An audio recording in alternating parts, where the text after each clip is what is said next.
சின்னதாக மனசில் பட்டது. நம்ம வாழ்க்கையில் திரும்பி பார்த்தா என்னடா பண்ணியிருக்கிறோம் இது நாள் வரைக்கும் பார்த்தா எதுவுமே இல்லை, உருப்படியாக எதுவுமே இல்லை. ஏதோ நம்மளும் தண்ணியில் போகிற மீன் அடிச்சிட்டு செத்த மீன் போகிற மாதிரி அப்படியே வாழ்ந்துட்டு வந்துட்டோம். இதுக்கு மேலே ஏதாவது ஒன்று பண்ணணும்னு நினச்சாலும் யோசனைகளோ வருது. ஆனால் எப்படி செய்கிறது, என்ன செய்கிறது ஒன்றும் புரிய மாட்டேங்குது. யோசனை பண்ணுறோம், ஆனால் அதை செயல்படுத்த முடியல. யோசித்து வீணாக போனது தான் மிச்சம்ன்ற மாதிரி தான் இருக்குது நம்ம கதை. இதுக்கு மேலே இந்த 2025 முடிகிறதுக்கு இன்னொரு 4 மாதம் இருக்குது. இந்த டிசம்பர் வரைக்கும் அட்லீஸ்ட் இது நாள் வரைக்கும் நம்ம எதுவுமே பண்ணலை.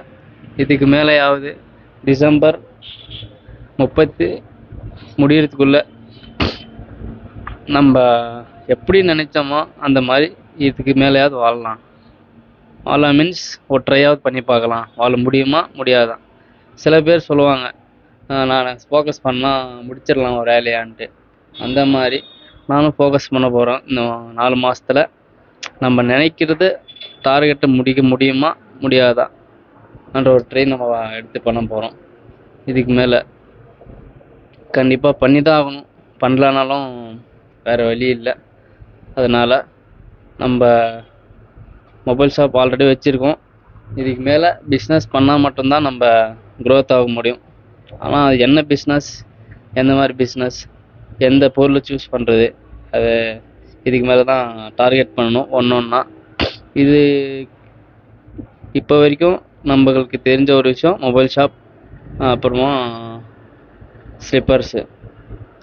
மொபைல் ஷாப் வச்சு நம்ம என்ன பண்ண முடியும்ன்ட்டு அடுத்து யோசிக்கலாம். அதனால் நாளையிலேருந்து வெட்டு 1 துண்டு 2ன்ற மாதிரி நம்மளுக்கு நினைக்கிறது பேசணும், தயங்காமல் நினைக்கிறது செய்யணும்.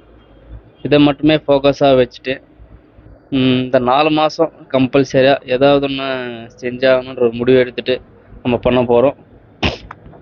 முடிஞ்ச வரைக்கும் நண்பர்கள் நம்மளுக்கு சப்போர்ட் பண்ணுங்கள், ஷேர் பண்ணுங்கள், நம்மளை ஃபாலோ பண்ணுங்கள், சப்ஸ்கிரைப் பண்ணுங்கள். நன்றி.